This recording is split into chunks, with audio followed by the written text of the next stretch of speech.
너무 친해, 너무 친해. 짧은 시간에 공부를 안 하고 그 친분 사는데 너무 집중하는 것 같아. 부담 가질 필요 없어요. 편하게 하세요. 스트레스 받으면 안 되죠.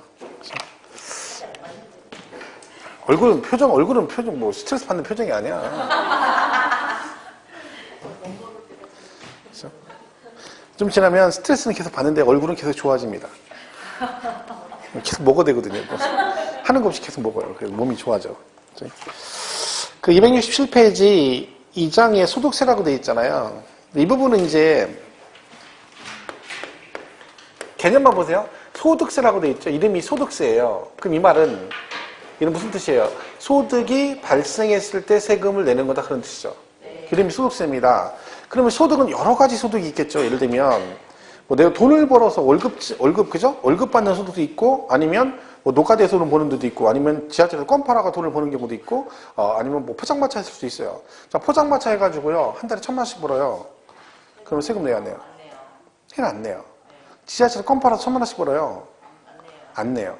왜? 세금을 내는 소득은 정해져 있습니다. 법으로 정한 요돌까지만 세금을 내요. 이거는 우리가 기억할 필요 없고 종류는 이렇게 돼 있어요. 2배사 근연기 그래가지고 뭐 이런 게 있어요. 이자소득, 배당소득, 사업소득, 근로소득, 연금소득, 기타소득 이렇게 있어요. 그리고 두 개가 퇴직소득이라는 게 있고 그 다음에 양도소득이 있는 거예요. 이렇게 돼 있어요. 그래서 이 6개는 따로 세금을 과세하지 않고 합산해서 과세해요. 그래서 우리가 합산과세를 해요. 합산.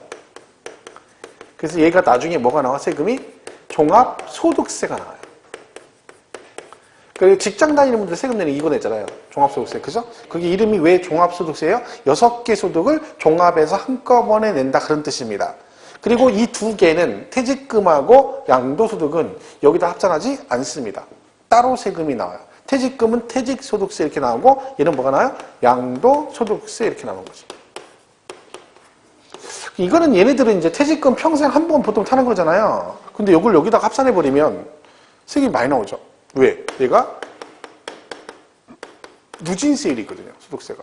그러니까 누진은 과표가 커지면 세율이 높아져서 세금이 많이 나와요. 그러면 한 명한테 소득이 몰빵이 돼버리면 그만큼 세금이 많이 나오게 되는 거죠. 가능하면 소득은 분산을 시키는 게 좋습니다. 예를 들면 남편이 직장 다니면서 월급을 받는데 이번에 뭐 임대사업을 한다든가 뭘 식당 같은 걸 한다 했죠. 그러면 사업자를 와이프업으로 해야 되는 거예요. 그래야 소득이 분산이 돼요. 그 세금도 덜 나오고. 만약에 와이프업으로 했다가 모든 사업은 부인업으로 해야 되는 거예요. 왜? 하다가 망하더라도 와이프가 신용불량자가 되는 거죠. 그게 맞는 거죠. 그래 남편은 직장을 다니는데 돈 벌어야 되니까. 그죠? 그래서 보통 사업자는 부인업으로 해요. 왜? 망하면 네가 죽으라 이거죠. 그렇죠? 그런 얘기죠. 자, 그래서 소득은 합산하게 되고 이건 따로따로 세금을 냅니다. 그래서 양도소득은 어쩌다가 발생한 소득이거든요. 우리가 뭐 자주 사고 파는 건 아니잖아요. 1년에 여러 번씩 사고 팔면 세법은 양도소득을 보지 않습니다. 그거는 사업으로 봐가지고 종합소득세가 나와요. 그 양도소득의 뜻은 일시적, 우발적인 소득을 말한다 이런 뜻이죠. 그래서 따로 양도소득세가 나오는 거죠. 결론적으로 우리가 소득세 안에는 8가지 소득이 있고 이 중에서 이제 시험은 두 군데서 나옵니다. 유의종합소득세에서 한 문제가 나오고 그죠? 그리고 여기서 한 5문제에서 6문제가 나오는 거예요. 얘는 해당상 없고 그럼 여기서 나오는 건 정해져 있어요. 종합소득세는 항상 부동산 나중에 배웁니다. 부동산 임대소득에 대해서 이게 이제 정부에서 화두거든요. 요즘에 그죠? 사업자 안 내고 임대하신 분이 우리나라에 뭐 몇백만 가구가 있대요. 근데 그걸 지금 과세하려고 하는 거죠. 그러다 보니까 이 부분이 시험에 계속 거의 나옵니다. 소득세 부분은 시험 문제가 최근 몇 년 동안 계속 얘가 나왔어요. 안 빠지고 나와요. 그러니까 이 부분은 나중에 계속 강조를 할 겁니다. 또 개정사항도 뭐 올해 개정된 건데 안 나온 부분도 있고 하기 때문에 그 부분 정리하면 되고 그리고 나머지 여기서 나오는 거죠. 처음에. 그죠? 그래서 우리가 소득세 안에 이 8가지 소득이 들어가 있다. 그래서 우리가 양도세를 알고 싶으면 법을 볼 때 양도소득세법이라는 건 없어요. 종합소득세법도 없고 퇴직소득세법도 없어요.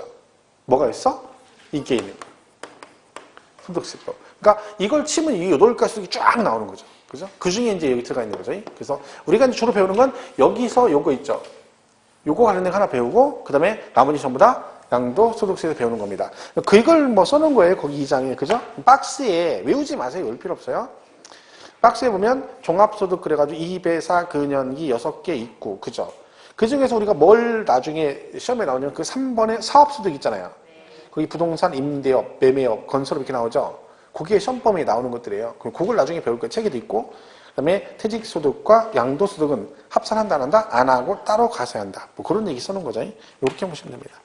나중에 총론 부분은 쭉 나중에 정리하시면 되니까 됐고 넘어가시면 됩니다. 그게 부동산 임대소득이 하나 쭉 있죠. 그건 지금 볼 거 없어요. 그럼 나중에 보셔도 돼요. 그래서 쭉 넘어가서 양도세로 가보겠습니다. 제일 중요한 게 그거죠. 288페이지 3장에 뭐라고 됐어요? 양도소득세 이렇게 되어 있죠. 여기는 뭐 실무에서도 되게 중요하고, 그죠? 시험에서도 굉장히 중요하고, 그렇죠. 결국은 이거예요. 다 양도세라는 거죠. 실무 나가면 이해하고, 상속세, 증여세 정도가 제일 많이 물어봅니다. 실제로, 그죠? 그러니까 여러분 양도세 부분은 잘 알고 계셔야 되는 거죠. 본인하고도 관계되어 있고, 그죠? 왜냐면 법이라는 게 그렇습니다. 내가 알면 아는 만큼 혜택을 볼 수가 있거든요. 근데 혜택은 관두고 제일 문제가 뭐예요? 몰라서 불이익을 당할 수가 있어요. 그건 당하면 안 되는 거지. 그죠? 그것 때문에 우리가 세법을 좀 많이 공부를 하셔야 됩니다. 그래서 이름이 양도소득세예요. 양도소득세. 자, 얘는 양도를 하면 세금을 내는 거 맞아요? 그죠? 근데 팔았다고 세금을 다 내는 건 아니다. 그랬죠? 내가 이번에 부동산 땅을 10억에 팔았어요. 10억 받고 팔았어. 그럼 양도세가 엄청 나오느냐? 그렇지는 않습니다. 왜? 그죠? 차익이 나야 되는 거예요. 팔고 남았을 때만 세금이 냅니다. 그래서 얘가 소득이 생기는 거죠. 그게 뭐다? 차익이 나왔을 때만. 그래서 양도 차익이 발생했을 때만 내는 거죠. 자, 그게 양도소득세입니다. 그래서 거기 양도세 해가지고 1절에 의 돼 있죠. 뭐 좋은 얘기고요. 특징도 나와 있어요. 그죠? 쭉 보시면 되고. 자, 그럼 이때 이거죠.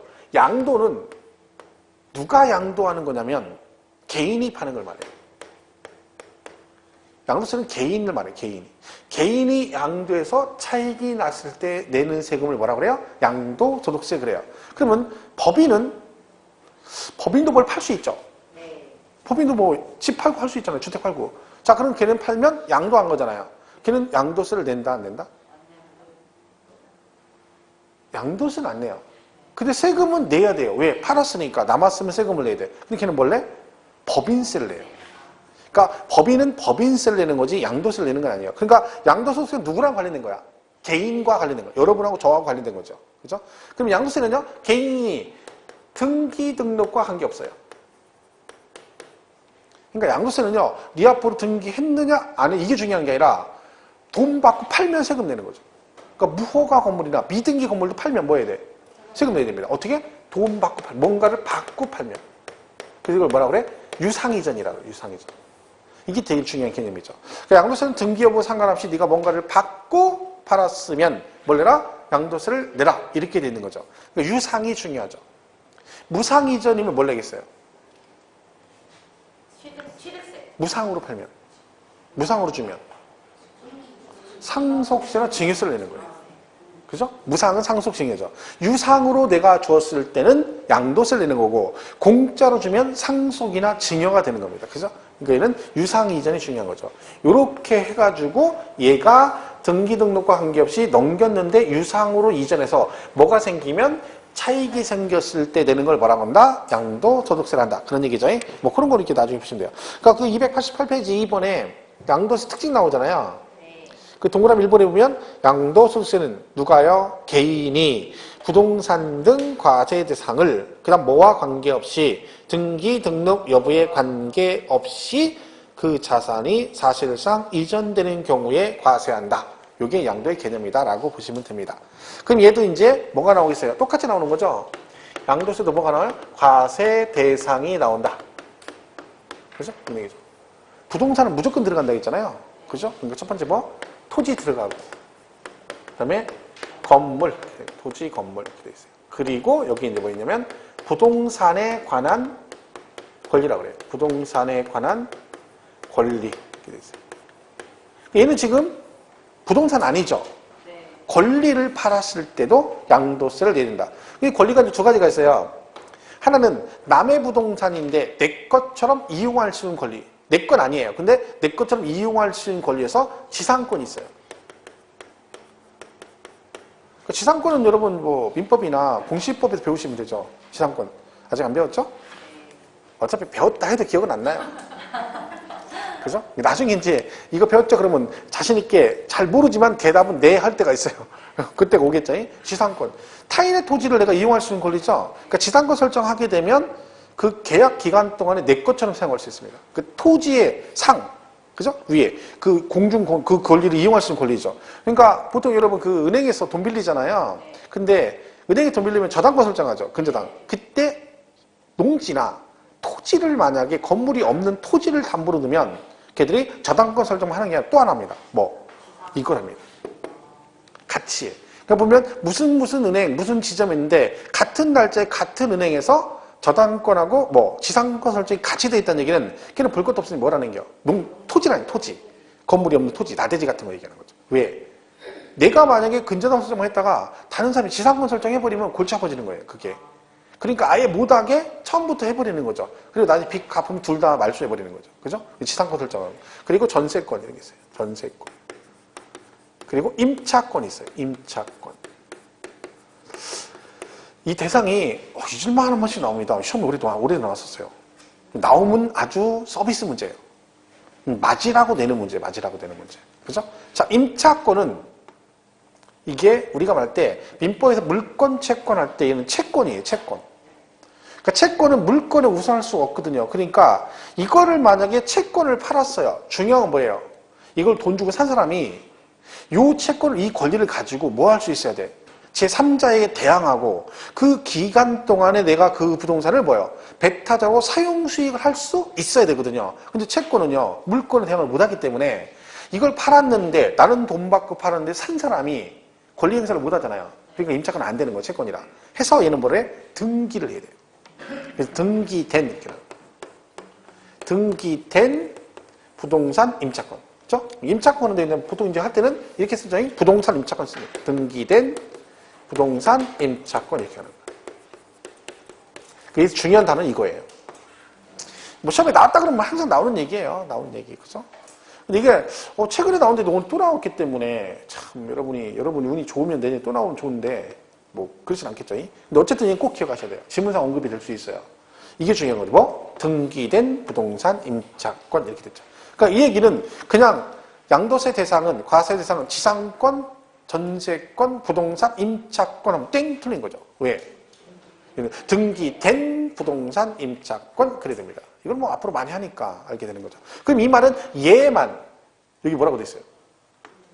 등기등록 관계없다 했잖아. 그 얘는 등기를 해야 돼요. 그러니까 시험 문제 나왔다면 항상 나온다고 봐야지.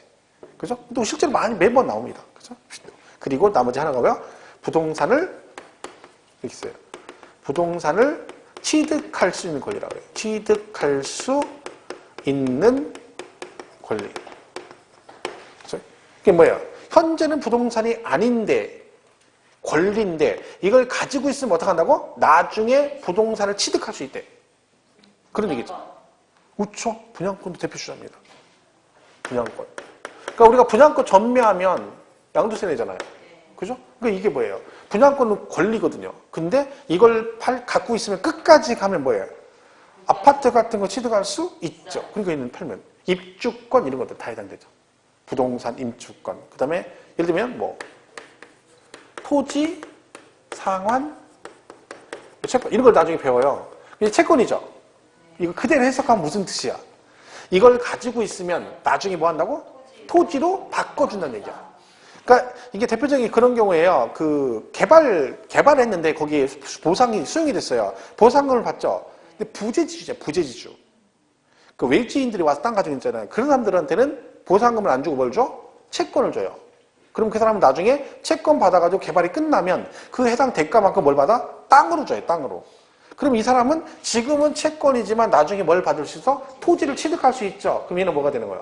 부동산을 취득할 수 있는 권리니까 양도세, 과세 대상에 들어가는 거예요. 그러니까 요거는 그 개념만 이해하시면 돼요. 요지 말고 그냥 나중에 강조만 할 건데 그냥 이거는 부동산을 취득할 수 있는 권리만 대상이 되는구나 라고 이해하시면 되는 거죠. 자, 안 배우셨겠지만 아직은 이런 게 있거든요. 들어보셨죠? 이게 대표적인 게 뭐냐면 그 자동차 등록할 때 부동산 등기할 때 사는 거거든요. 일종 채권. 자동차 등록할 때 채권 산다는 얘기 들어보셨어요? 대행하는 거지만 채권 사죠. 근데 우리는 안 가지고 있지. 왜? 환매하거든요. 채권 사자마자 바로 팔아버려요. 왜? 갖고 있어야 소용없으니까. 그거 갖고 있으면 뭐 보통 기한이 5년이거든요. 5년 지나면 자 얘가 채권이잖아요. 이거 갖고 있으면 나중에 기간 끝나면 주택을 줍니까? 국민주택을? 아니에요.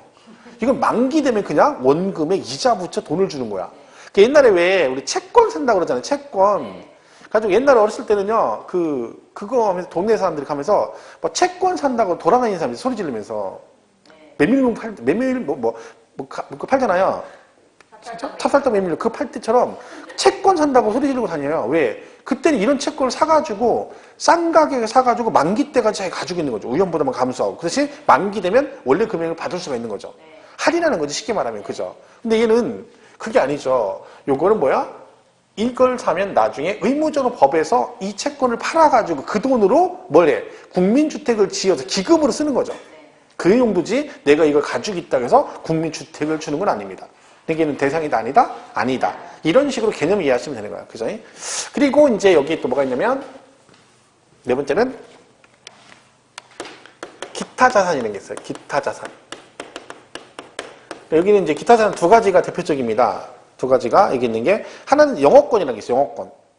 영업권. 근데 얘는 뭐가 있냐면 이렇게 돼 있어요. 얘도 이제 중요한 게 사업용 이렇게 돼 있어요. 고정자산과 함께 양도하는 영업권 이런 식으로 돼 있어요. 그죠? 여기도 중요한 게 뭐예요? 이거예요. 그러니까 저 영업권은 단독으로 양도하면 대상이 아니에요. 그 시험문제 나왔다면 이게 또 나오겠죠. 영업권을 단독으로 양도하면 양도세, 과세 대상이다 하면 땡 틀린 거고. 그죠? 뭐랑 같이?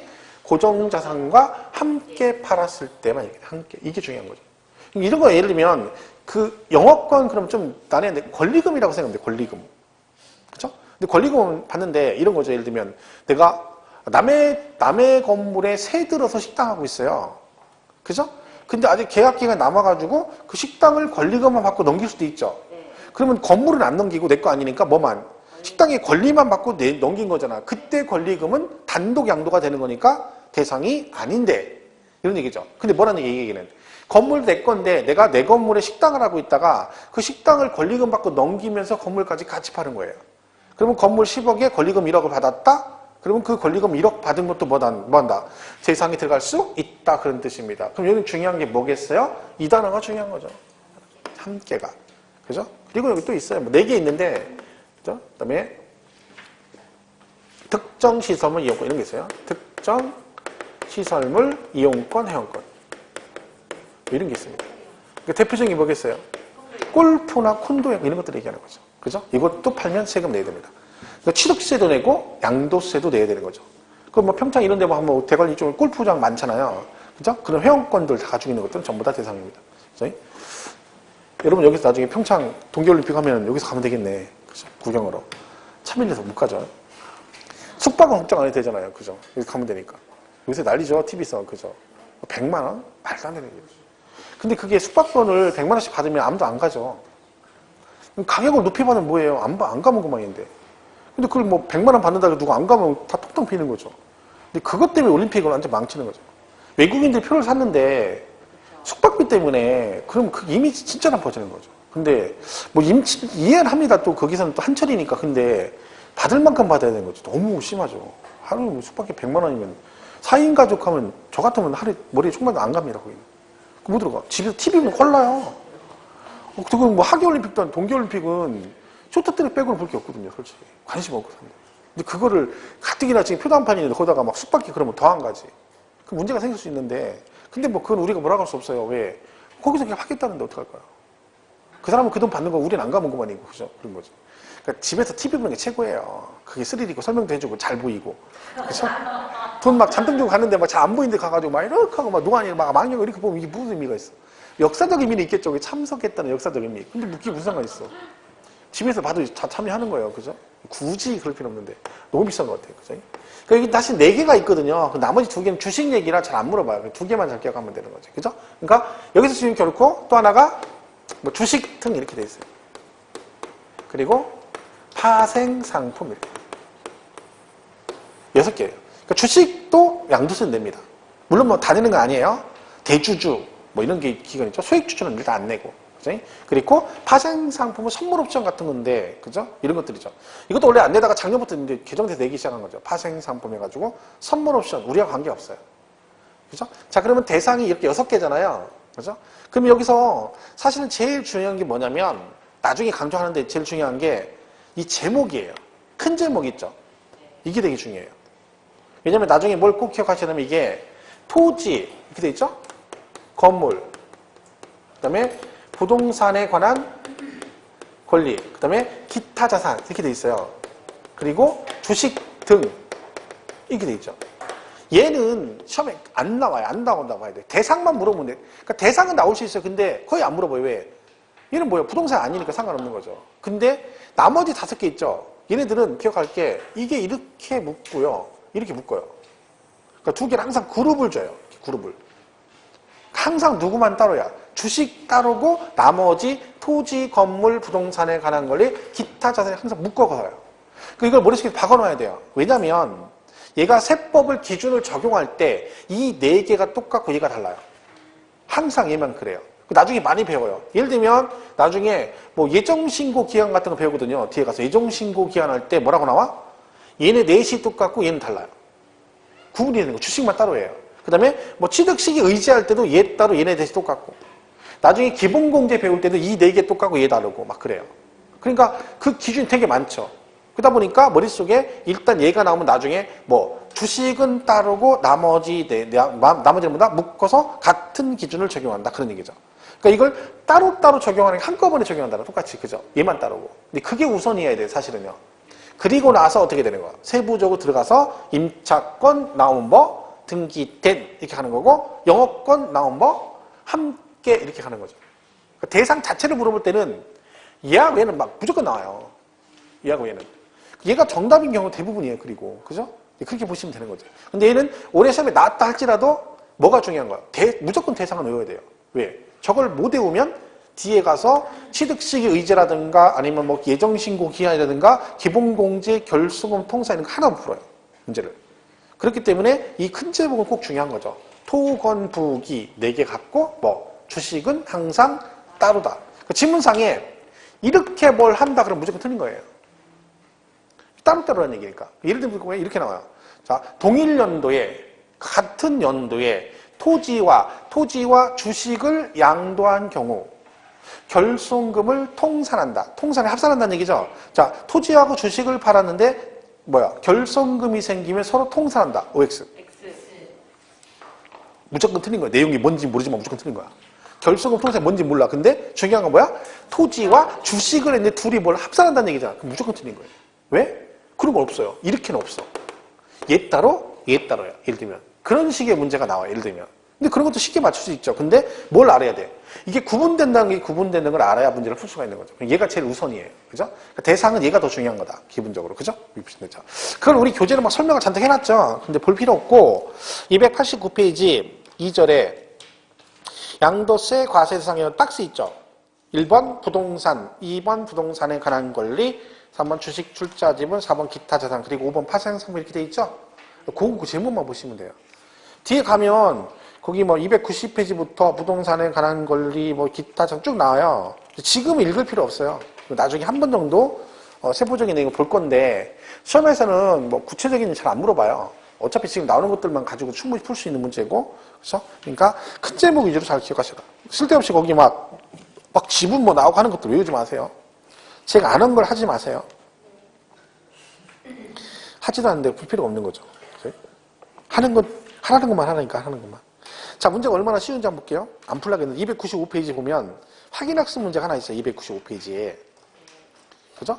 다음은 양도세 과세 대상에 대한 설명에서 잘못된 것은 그랬죠. 1번 등기된 부동산 임차권은 양도세 과세 대상이다. 맞죠? 임차권이 등기된 나왔죠? 지상권, 전세권도 맞고, 그 다음에 유가증권 신경 쓸 거 없어요. 그냥 보시면 돼요. 아파트 분양권은 부동산 취득할 수 있는 권리죠. 5번에 뭐라고 돼 있어요? 사업과 구분하여 단독으로 양도하는 영업권. 함께 단독은 대상이다 아니다? 아니다. 근데 단독으로 양도하는데 대상이다. 그러니까 얘가 틀린 거지.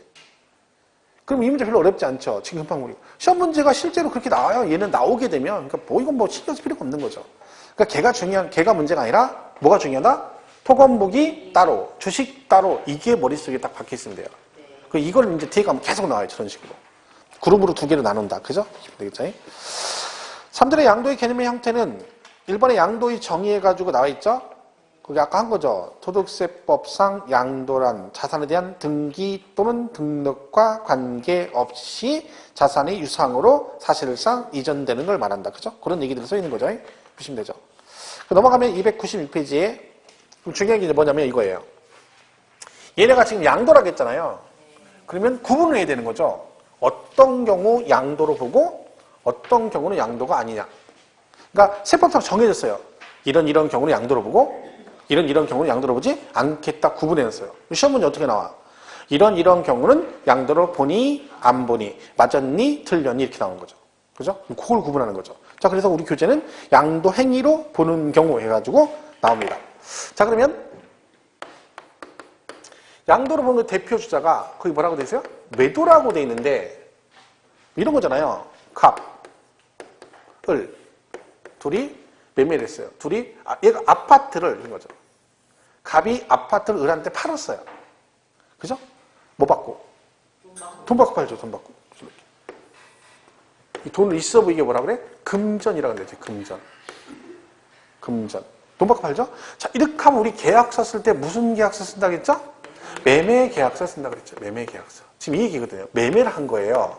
자, 그러면 한쪽은 돈 받고 팔고 한쪽은 돈 주고 산 거죠. 왜냐면 매매라는 건 서로 주고받는 거니까 한쪽이 팔았으면 한쪽은 산 사람이 있고 산 사람이 파는 사람이 있는 거죠. 자, 그러면 갑, 을 중에 지금 누가 파는 거예요? 갑이 팔았죠. 그럼 얘는 뭘 한 거야? 양도했다고. 얘는 양도한 거죠. 그죠? 그럼 얘는요? 양수, 즉 취득을 한 겁니다. 그러니까 사실은 이 부분은 취득세와 양수 양쪽이 둘 다 나와요. 왜? 취득세에서는 유상승계 취득할 때 이거 나와요. 을은 뭐 한 거예요? 부동산을 취득하는데 금전, 뭔가를 주고 취득했죠? 대가를 주고 취득했다? 유상승계 취득이고 얘는 양도는 뭔가 대가를 받고 이전하는 거라 했죠? 그러니까 얘는 뭐야? 유상 이전이 된 거니까 얘는 뭐야? 양도. 그럼 얘는 양도를 한 거고 얘는 양수, 즉 취득을 한 겁니다. 그럼 얘는 파는 거죠. 그러니까 뭐 한 거야? 매도한 거고 얘는 뭐야? 매수를 한 거죠. 그러니까 누구 입장에서 양도한 거야? 파는 사람 입장에서. 그러니까 누구? 매도. 이렇게 하는 거죠. 그 매도라고 나와 있는 거예요. 그죠? 그러니까 얘는 양도다. 그러니까 대표적인 매매 등 이런 것들이 뭐다? 대표적인 유상 이전으로 양도로 본다. 이렇게 되는 거죠. 그래서 첫 번째 뭐나요? 매도. 이렇게 나온 거죠. 그 다음에 이럴 수 있다 했죠? 이렇게. 이럴 수 있다 했잖아요. 이렇게. 그러니까 뭐요? 갑의 아파트와 을의 토지를 받고 이걸 뭐 한다 그래? 물물교환이다. 물물교환. 옛날에 이제 우리 구석시대 이런 데 다 물물교환 했잖아요. 그죠? 너 이거 뭐 줄래? 그럼 내가 이거 줄게. 이거죠. 그죠? 어렸을 때도 그랬어요. 엄마가 쌀 팔아가지고, 그죠? 살려면 가진 돈은 없으니까 집 있는 쌀하고 바꾸는 거예요. 내가 쌀 한 발 줄 테니까 너 뭐 줘. 이렇게 하는 거예요. 이게 물물교환입니다. 그럼 얘는 어떻게 한 거예요? 갑은 본인의 아파트를 얘한테 뭘 하고 양도를 했죠. 왜? 받았잖아. 토지를 받고 줬으니까 유상 이전이죠. 양도고. 그죠? 얘는 이걸 취득하면서 그냥 취득한 게 아니라 대가로 토지를 줬죠. 대가를 주고 취득해서 유상승계 취득이죠. 근데 가만히 보면 얘가 동시행이라고 했잖아요. 교환은 동시행. 갑은요. 본인의 아파트를 얘한테 주고 동시에 토지를 뭐 한 거요? 취득을 한 거죠. 그죠? 얘도 똑같아요. 아파트를 취득하고 본인의 토지를 뭐 한 거요? 양도를 한 거죠. 그러니까 교환은 양 당사자 둘 다 취득과 동시에 뭘 한 거다? 양도에 들어간다. 그래서 이렇게 되는 거죠. 그럼 결론은 대가가 있는 건데 매도는 금전을 받고 준 거고 유상이전한 거고 얘는 물물 교환한 거죠. 얘도 대가 받은 거죠. 똑같이 뭘로 본다? 교환도 양도다. 그 대표적인 양도가 매도 교환입니다. 단지 대상이 받을 때 무엇을 주고 받느냐 그런 거죠. 그게 중요한 거죠. 뭘 받고 줬느냐가 중요합니다. 그죠? 그렇게 되고. 그 다음에 3번은 뭐라고 돼 있어요? 현물출자. 그래, 현물출자. 현물출자다. 얘 이름이 현물로 뭐였대요? 출자라 했다. 출자가 뭐겠어요? 출자가 뭐예요? 뭘 된다는 거죠? 보통 출자한대. 근데 보통 출자할 때 뭘로 해요? 자본금을 댄다는 얘기죠? 그럼 뭘로 돼? 돈으로 돼, 돈으로. 그 얘는 뭘로 했다는 거야? 현물, 물. 현물이 뭐예요? 현재 있는 물건? 뭐 그런 뜻인데, 현물은, 현금이 뭐예요? 현금이. 돈이지, 돈. 현물은 물건. 그러니까 돈이 아니라 다른 부동산 물건 등으로 대신 출자했다는 거죠. 이런 얘기잖아요. 여기 A라는 법인이 있어. 그죠? 근데 여기다 갑이, 여기다 뭐래? 출자래요, 출자. 근데 보통은 얘가 여기다 A 법인 설립할 때, 나도 이 법인에 자본금을 대고 싶은 거죠. 근데 돈을 대잖아요. 근데 뭘로 했다는 거예요? 얘는 물건으로. 무슨 얘기냐면 얘가 얘한테 그러는 거야. 야, 너 법인 설립했잖아. 나도 투자하고 싶은데 내가 돈은 없고 내가 원주역 앞에 건물 하나, 상가 건물 하나 있는데 니네 사무실 필요하지? 그러니까 돈 사지 말고 내가 그걸로 줄게. 대신에 뭘 줘? 그 부동산 가치만큼 주식을 달라. 즉 지분을 달라는 얘기죠. 그죠? 그 얘기죠. 그럼 이 사람 출자한 거 맞죠? 근데 뭘로 했어? 현물로 했잖아. 부동산을. 그죠? 그걸 현물 출자라 그래요. 그럼 얘는 부동산을 주고 그냥 준 게 아니라 뭘 받았어? 대가로 지분을 받은 거죠. 유상이전이지. 그럼 얘도 뭐야? 양도다. 그런 얘기입니다. 별 얘기 아니죠? 그러니까 기준을 두시면 돼요. 뭔가를 바꿔줄 때만 뭘로 봐? 양도로 본다. 그래서 현물 출자도 뭘로 본다? 양도로 본다. 수용은 양도겠어요? 아니겠어요? 내가요, 강제 수용을 당했어요. 토지를. 그죠? 그래서 보상금 10억을 받고 강제 수용을 당했어. 그럼 얘는 양도다 아니다? 그러면 양도가 아니면 내가 내 토지를 걔들 수용해가면서 나한테 돈 아무것도 안 주고 막 그냥 강제로 뺏어간 거야? 아니죠. 지금 이 세상이 어떤 세상인데 그걸 강제로 뺏어가요. 살벌한 세상이 요새는 난리. 무서운 세상입니다. 요새 무서운 세상. 어림도 없죠. 그죠? 옛날 같으면 가능하지, 옛날에. 옛날 같으면 뭐 군사정부 때는 뭐 그냥 강제하고 북한 김정은은 지금도 할 수 있겠죠. 그죠? 우리나라는 안 됩니다. 얼마나 무서운 세상인데. 그냥 가져갔다 큰일 납니다. 그 뉴스 보셨나요? 거기 어떤 사람이 생매장 해가지고 죽였는데 10년 지기를. 이거 뭐요? 자기를 절도범으로 몰았다 그래서.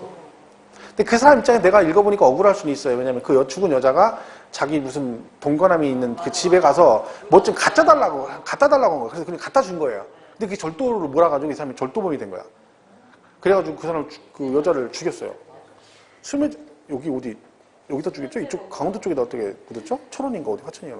그 수면제를 먹여가지고 커피에다 수면제 먹여가지고 그 수면제 먹고 자는 걸 갖다 그냥 묻어버렸어요. 그래가지고 죽었죠. 아, 근데 무서운 세상이에요, 요새. 살벌하네요. 아니, 어디 골프 타고 뭐 이렇게 뭐 하면 죽이고 그러니.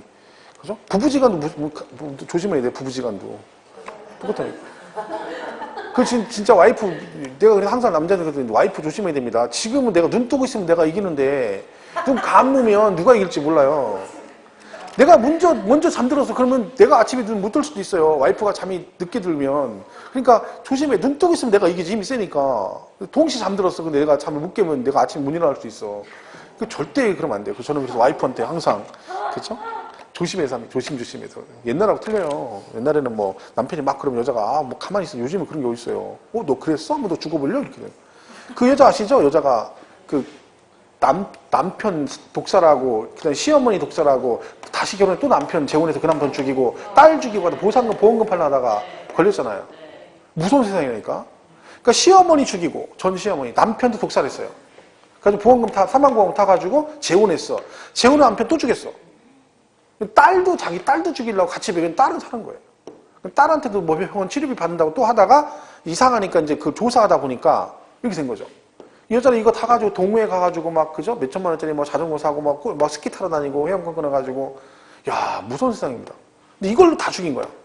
보험 들어나가. 3억, 4억, 5억 이렇게 받아가지고. 남편 둘 죽이고, 시어머니 죽이고. 그 다음에 딸까지 같이 뭘 먹인 거지. 타가지고. 농약 같은 거 타가지고. 그죠? 근데 딸은 살았어요. 남편은 죽고. 그 보상을 또 받은 거야. 그 3명 걸 받은 거야. 3억 뭐. 살벌하다니까. 가끔 남편들은 와이프가 혹시 나 몰래 내 앞으로 사망보험금 받은 들었는지 조사해봐야 됩니다. 너무 고액이다 얘기 안 하고 그러면 조심해야 됩니다. 하다가 빨리 은수저 하나를 빨리 구해야 될 텐데. 저도 와이프가 어제도 밤에 잘 나가는데 자기 이거 먹고 자고 그래서 뭘 주는 거야? 양파즙을 주는 거야, 양파즙. 양파즙은 색깔이 그래가지고 진짜 모르거든요. 근데 내가 그걸 아무 생각 없이 지금 마시긴 하는데 억하심정이 있으면 거기다 뭐 하면 표시도 안 나요, 색깔이 그래가지고. 그래서 살짝 가서 은수저 눌러봐야 되는데, 은수저가 없네. 그죠? 색깔 변하면 의심해야 되는 거예요. 이런 세상에 어떻게 살고 있어요, 우리가. 참 험한 세상입니다. 그죠? 이러고 사는지 모르겠어요. 근데 사는 게 별거 없는데. 그죠? 전 많이는 안 살았는데 살아보니까 막 크게 의미가, 막 아정바당은 의미가 없는 것 같아요, 그냥. 좋게 사는 게 좋지. 좋은 게 좋은 거지. 왜 그러고 사는지 모르겠어요. 죽으면 끝이에요. 그냥 얼마나 산다고. 그런지 모르겠어요. 세상이 좀 이상하게 변했어. 자, 여러분들 착하게 사세요, 착하게. 토지수용 그렇고, 대물변제는 뭐냐면, 대물변제라고 되어 있잖아요. 대물변제. 그 변제가 뭐예요? 뭘 갚았다는 얘기죠? 근데 뭘로 갚았다는 얘기야? 그래요. 간단한 얘기가 그냥 써 있는 거예요. 대물변제. 설명했거든. 물건으로 대신 갚았다. 그러니까 내가 채무를 돈으로 안 갚고 부동산 등으로 대신 갚으면 그것도 뭘로 봐? 양도로 보겠다는 거죠. 왜냐면 내가 상대방한테 5억의 채무가 있어요. 현금으로 갚아야 되죠. 근데 내가 돈이 없으니까 내가 가지고 있는 부동산을 대신 줬다는 얘기지.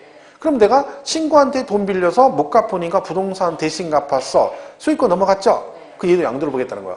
양도는 근데 내가 뭘 받아야 되거든요. 근데 보세요. 제가 친구한테 5억을 빌려가지고 돈을 못 갚았어요. 그래서 5억 상당의 부동산으로 갚았어요. 그 갚아서 등기 넘겨주고 난 걔한테 받은 게 없죠. 돈만 줬잖아. 그렇죠? 5억 미리 받았은 게 아니라 결국은 내가 물건을 주고 받은 건 없지만 채무가 변제가 된 거잖아요. 그럼 뭐하고 똑같은 거야? 내가 그 건물을 다른 사람한테 5억을 받고 팔아가지고 그 돈으로 빚을 갚은 거 똑같은 케이스가 되는 거죠. 그러니까 대물변제도 뭘로 보겠다? 양도로 보겠다. 여기 대표적인 게 이혼할 때 위자료 있잖아요. 위자료. 이혼할 때 주는 위자료도 부동산을 주게 되면 얘도 양도입니다. 예를 들면 잘 모르는 게 이제 이런 거 있어요. 우리가 잘 모르니까 이혼할 때 위자료를 와이프한테 땅을 줬다. 그러면 누가 양도세를 내겠습니까? 내가 돈 받고 파는 것도 아니고 뭘로 준 거야? 이혼할 때 위자료 준 거잖아요. 그러니까 보통은 양도세 신고를 안 하거든요. 근데 세법은 양도로 봅니다. 위자료도 그걸 주면 양도예요. 그러니까 그런 분이 있어요. 가끔 다 모르고 있다가 이혼하는 김에 그냥 깔끔하게 준다고 본인 있는 부동산을 다 주고 와이프한테 주고 이혼을 했어요. 그 나중에 이따가 자기가 돈이 없으니까 돈 열심히 벌어 땅 하나 샀는데 어떤 분이 수험생 진짜 줬는데 오신 분이 있어요. 갑자기 국세청에서 압류가 걸렸다는 거야. 그래서 자기 세금 1,000원밖에 없는데 이상하다고 저한테 오셨는데 보니까 압류가 진짜 돼 있어요. 근데 계속 얘기하다 보니까 나중에 그 얘기 하시는 거야. 옛날에 10년 전에 이혼했는데 그때 와이프한테 위자료로 땅하고 집을 다 줬대요. 그 자녀들이 그냥 나와서 혼자 하다가 이제 돈을 벌어가지고 땅 하나 조그만 걸 샀다는 거야. 그래서 사자마자 압류 걸린 거죠. 왜? 뭐 때문에? 그때 이혼 위자료 준 거 양도세 신고 안 한 거예요. 그게 체납이 된 거지. 그러니까 국세청에서 소득이 생기니까 바로 뭐 했어? 부동산 생기도 바로 압류한 거죠. 근데 그럴 수 있습니다. 왜? 법에 그렇게 돼 있어요. 위자료 주는 것도 뭘로 주면? 부동산을 주면 양도예요. 그거 조심해야 돼요. 그러니까 제일 좋은 건 이제 1세대 1주택으로 주는 거죠. 1세대 1주택 2년 보유한 주택으로 주게 되면 양도는 맞는데 뭘 받아? 비과세를 받아요. 그렇게 주든가 아니면 현금으로 주든가 그게 제일 좋은 거야. 근데 부동산 주는 건 좀 조심을 해야 됩니다. 왜? 주고 나서 세금을 내야 되니까 그런 문제가 발생하는 거죠. 그죠? 이혼할 때 위자료도 뭐다? 뭘로 주면? 부동산 주면 뭘로 본다? 대물변제로 얘도 뭐다? 양도에 해당이 됩니다. 그러니까 혹시나 이런 게 있을 때는 조심을 해야 됩니다. 그죠? 이혼할 때. 그래서 이제 이게 아닌 게 뭐냐면, 그래서 이거라는 거예요. 그래서. 이거 들어보셨죠? 제3분할 청구라고. 유명 연예인들이나 뭐 저기 할 때 보면 TV 뉴스에 보면 이런 거 많이 나오잖아요. 뭐 제3분할 청구했다고. 이게 이유가 여러 가지가 있는 거예요. 하나는 네가 나한테 안 주니까 법적으로 내가 분할을 받겠다는 의도도 있고 또 하나는 이왕 주면 이걸 하게 되면 이거는 양도로 안 봅니다. 제3분할 청구는. 왜? 이거는 부부 공동재산으로 보는 거예요. 부부 공동재산. 그러니까 네가 혼자 번 게 아니라 한쪽에서 내조나 외조를 했기 때문에 이건 부부 공동재산이야. 그러니까 이혼할 때는 뭐예요? 각자 자기 것 찾아가는 걸로 보는 거죠. 그러니까 양도로 안 봅니다. 근데 중요한 거는 모든 재산이 분할 대상은 아닙니다. 모든 재산이. 그러니까 결혼 이후에 형성된 재산만 해당이 됩니다. 왜냐하면 결혼 전부터 내가 가지고 있던 부동산은 그 배우자가 그 재산 형성에 기여한 바가 전혀 없잖아요. 그리고 왜? 이거 원래 내 거니까. 근데 결혼하고 나서 그 이후 재산이 불었어요. 그러면 그 후에 늘어난 부분은 둘이 같이 벌은 걸로 봐요. 그러니까 재산분할 청구는 법원에서 뭐를 해? 그걸 파악을 해요. 재산 형성 과정을 파악을 해요. 그래서 얘가 부부간에 어느 정도 기여는 기여도에 따라 분할을 해요. 그럼 몇 대 몇 이렇게 얘기하는 거죠. 보통은 이제 옛날에는 보통 7대 3 이렇게 나왔어요. 남편이 70, 부인이 30 이렇게 줬어요. 근데 지금은 대법원 최근판에는 5대 5까지 나왔어요. 그러니까 뭐야? 부인은 평생 전업적으로 산 거죠. 한 30년. 남편이 돈을 다 벌었어요. 재산이 불었어. 재산분할 청구했더니 법원에서 5대 5. 왜? 부인이 30년 동안 내조한 그게 네 재산 형성의 50%는 부인 거다. 기여도가 있다 해서 5대 5까지 나온 적도 있습니다. 보통 이게 6대 4에서 뭐 7대 3 이렇게 나오죠. 그죠? 이건 대상에 따라. 근데 그러니까 결혼 기간이 길면 길수록 아무래도 비율이 높아지겠죠. 결혼 1년 됐는데 5대 5. 택돔소리죠. 그건 안 되는. 그렇게는 안 해주죠. 기여한 바가 없잖아. 그죠? 기여를 관두고 뭐 탕진한데 기여했겠지. 탕진하는데. 그러니까 이게 이제 그런 거죠. 그래서 재산분할 청구로 많이 합니다. 왜? 양도세 때문에 그래요. 이 세금이 크거든요. 만약에 내게 되면. 근데 이걸 하게 되면 양도는 아니거든. 그래서 양도세 부과를 안 합니다. 그래서 가능하면 이혼할 때는 뭐래라? 재산분할 청구를 하는 게 좋습니다. 재산분할 청구. 아니면 현금 잘 모아놨다가 적금 뭐 내가 앞으로 이런 추세로 가면 5년 안에 이혼할 것 같다 그러면 이자료 대비 5년 만기 적금 부어놨다가 적금 타가지고 주면 되지 뭐. 그죠? 그리고 이혼하면 되지. 애초에 처음부터 뭐한테 와이프 앞으로 적금을 들어주는 거죠. 만약에 5년 만기 돼서 적금이 이혼하게 되면 그거 가져가. 그 이혼 안 하면 좋은 거고, 이혼 안 하면 목돈 생기는 거고, 이혼하면 그걸로 주면 되니까. 그죠? 협의 보고. 그래도 괜찮죠? 잘 생각하세요. 안 하는 게 제일 좋긴 한데. 이혼을 안 하는 게 제일 좋고, 더 좋은 건 결혼을 안 하는 게 더 좋아요. 그죠? 그럼 이혼할 필요도 없고. 그죠? 나이 들어서 문제죠. 자, 그 다음에 넘어가면 하나만 더 이렇게 부담부 증여 때 9번에, 6번, 298페이지 부담부 증여. 개념만. 한번 했었죠? 시도세 할 때.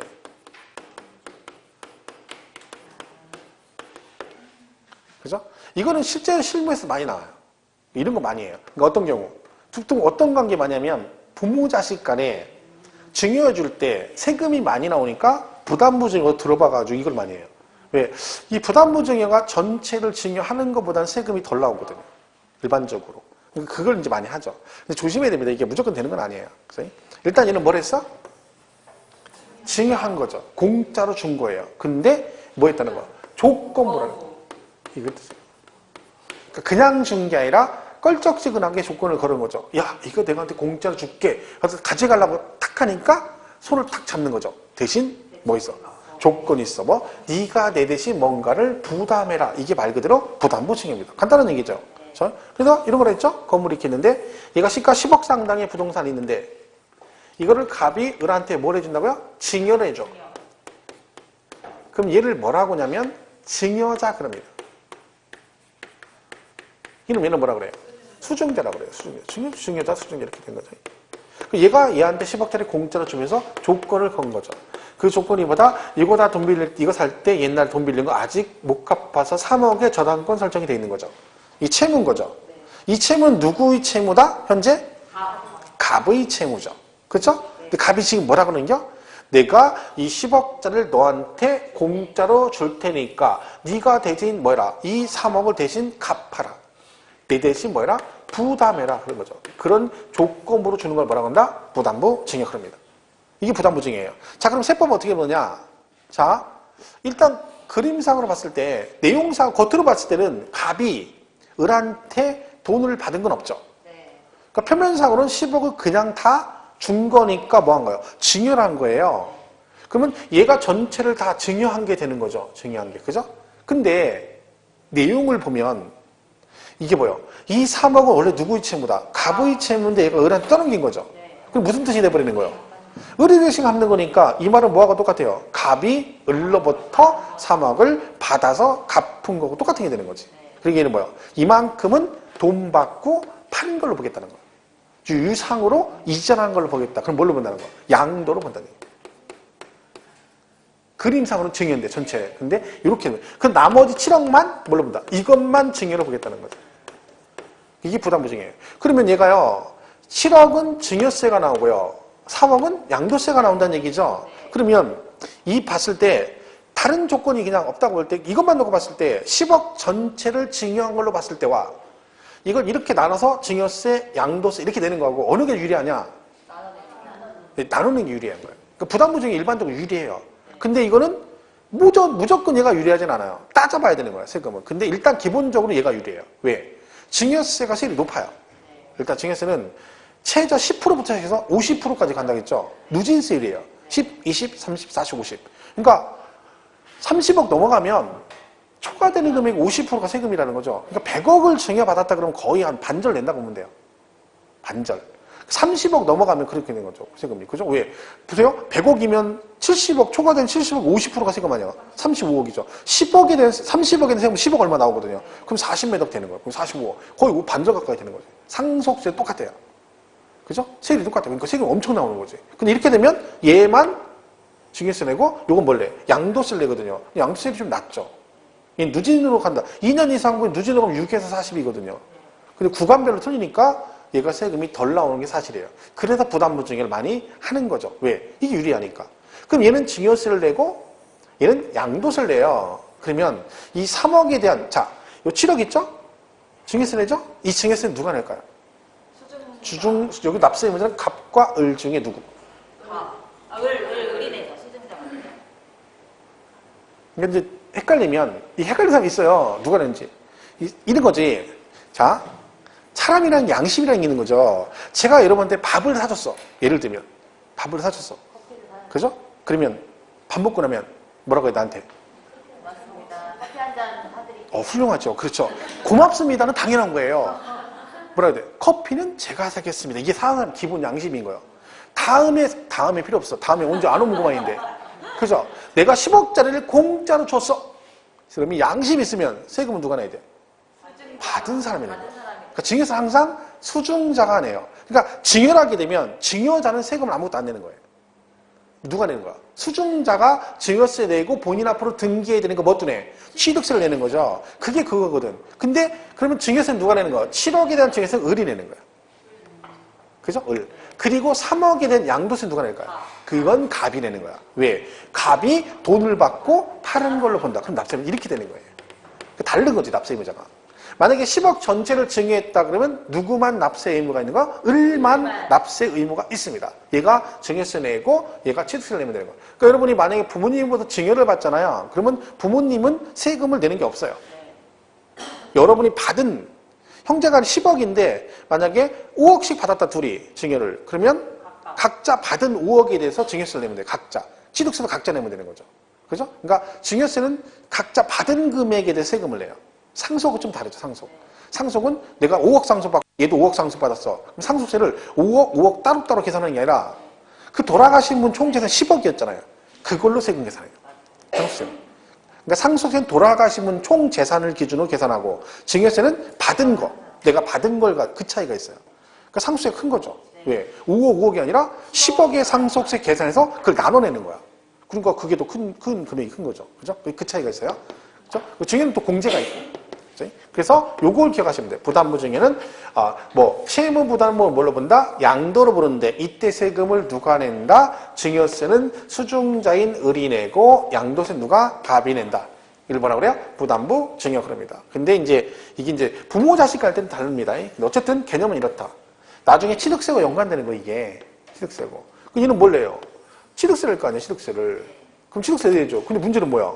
얘가 전체를 다 증여받았다 그러면 증여에 대한 취득세를 내면 되는데 유상이면 그냥 매매로 내면 되는데 일부는 증여한 거고 일부는 양도했대잖아요. 그럼 취득세율도 달라지죠. 예를 들면 어떻게 내겠어요?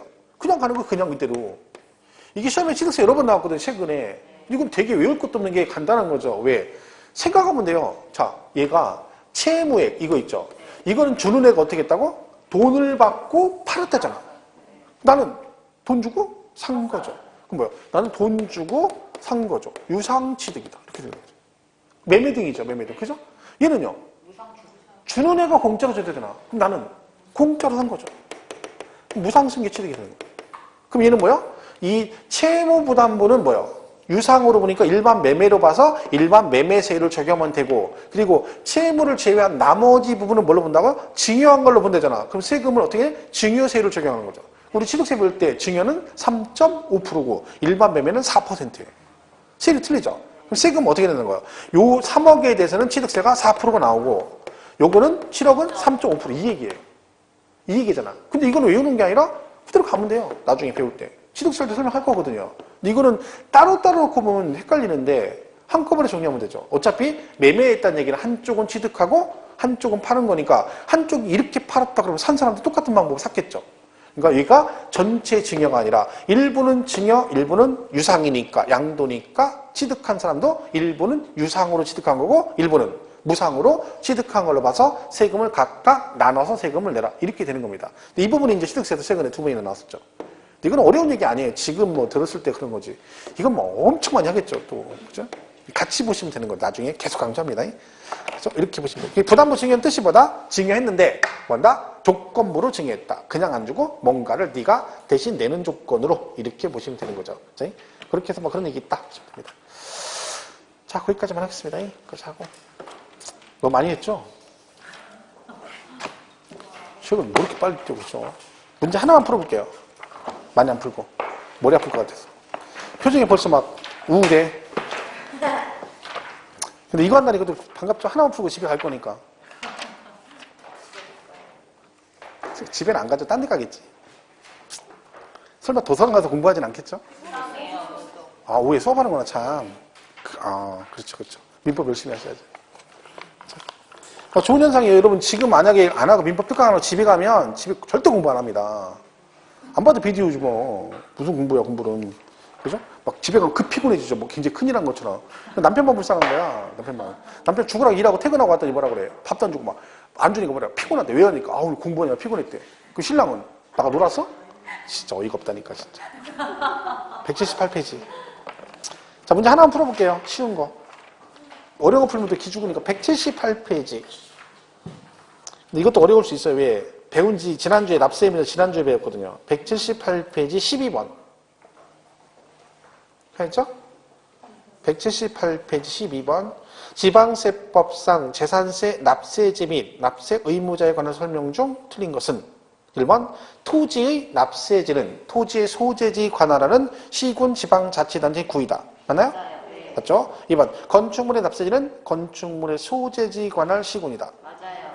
3번 주택의 납세는 주택 소유자의 주소지 관할 시군구이다. 틀려요. 이거 답이잖아. 제가 기준이 나왔다 했죠? 네. 눈에 보이죠? 네. 그러니까 중요한 건 얘가 시험 봤을 때 이가 눈에 들어와야 돼요. 안 들어와. 근데 이게 시험 보러 갔을 때는 막상 가면 그게 문제거든요. 문제 되게 쉬운 거예요, 이게요. 왜? 답이 3번이잖아요. 그죠? 왜? 전부 다 물건 중심이니까 물건의 소재지 그래야 되는데 주택은 소유자의 주소지 그랬으니까 틀린 지문이 되는 거죠. 그쵸? 자, 4번 맞아 읽어보면 공부상 소유자가 매매 등의 사유로 소유권의 변동이 있음에도 이를 신고하지 않아서 실제 소유자를 알 수 없으면 누가 내는다? 공부상 소유자가 냅니다. 왜냐면 얘가 신고 안 해버리면 실제 소유자가 누군지 모르니까 당연히 누가 내야 돼? 등기부상 명의자가 세금을 내야 된다 그런 얘기죠. 5번은 상속이 됐는데 등기도 안 하고 신고도 안 하면 주된 상속자가 납세 의무가 있습니다. 그러니까 상속받고 등기도 안 하고 신고도 안 했어. 그러면 지분이 제일 많은 누구? 주된 상속자가 납세 의무자가 된다. 이렇게 되는 거죠. 그러니까 제가 왜 납세 의무자 할 때 뭐라고 설명했냐면 이거 시험에 굉장히 잘 나온다 했잖아요. 근데 보통은 단독으로 나와요. 올해 나왔거든요. 그럼 내년에 시험이 안 나오느냐? 이렇게 나온다는 거야. 이런 식으로. 12번 문제 기출 문제인데요. 지금 보면 납세지 3개 넣고 2개가 납세 의무자잖아요. 이런 식으로 지문이 추가가 많이 돼요. 그럼 결론은 여러분 얘가 지문이 하나가 나오더라도 내가 납세 의무자 내용을 모르면 이 문제를 못 풀어요. 그렇기 때문에 납세 의무는 굉장히 중요한 거예요. 재산세에서. 왜? 내년은 이렇게 충분히 나올 여지가 있다는 거죠. 그러니까 여전히 얘는 정리를 많이 하셔야 돼요. 물론 수업할 때 엄청 강조를 하겠지만 그죠? 이렇게 보시면 되죠. 그러니까 문제 자체는 막 그렇게 어렵진 않아요. 문제. 근데 이걸 맞고 틀리고 한다니까. 그죠? 나머지 내용들도 지금 몰라서 그러지 왜 설명 안 하냐면 안 배운 게 중간에 껴있어서 머리 아파서 안 하는 거지 나중에 다 배우고 나서 가면 아무것도 아니야 이거. 아이고 막 자신감 오히려 생겨요. 이렇게만 나오냐 뭐 이렇게 생각하는 거죠. 그렇게 나왔는데 못 푸는 거고 그죠? 그죠? 그냥 뭐 그렇게 보시면 돼요. 뒤에도 종부세도 있는데 종합부동산에서 내용 뭐 많이 안 배웠으니까 이렇게 보시고 그죠? 이렇게만 정리하시면 될 것 같습니다. 이렇게 하고 나중에 소득세 부분 좀 정리하면 그때 문제를 좀 풀겠습니다. 이렇게 하시고 여기까지 가겠습니다. 벌써 3주 다 지났죠? 금방 가요. 한 달 뭐 훅 간다니까. 이제 4주째죠? 4주째. 그죠? 봐봐. 금방 날 세울. 지금 오늘이 4주째잖아. 이번 주가. 금방 간다니까. 떴다 가면 하루 가고, 떴다 가면 일주일 가고 그런다니까. 그죠? 정신 바짝 차려야 됩니다. 훅 가는 수가 있어요. 그죠? 날씨 추워졌죠? 건강관리 잘 하시고, 다음 주에 뵙겠습니다. 고맙습니다.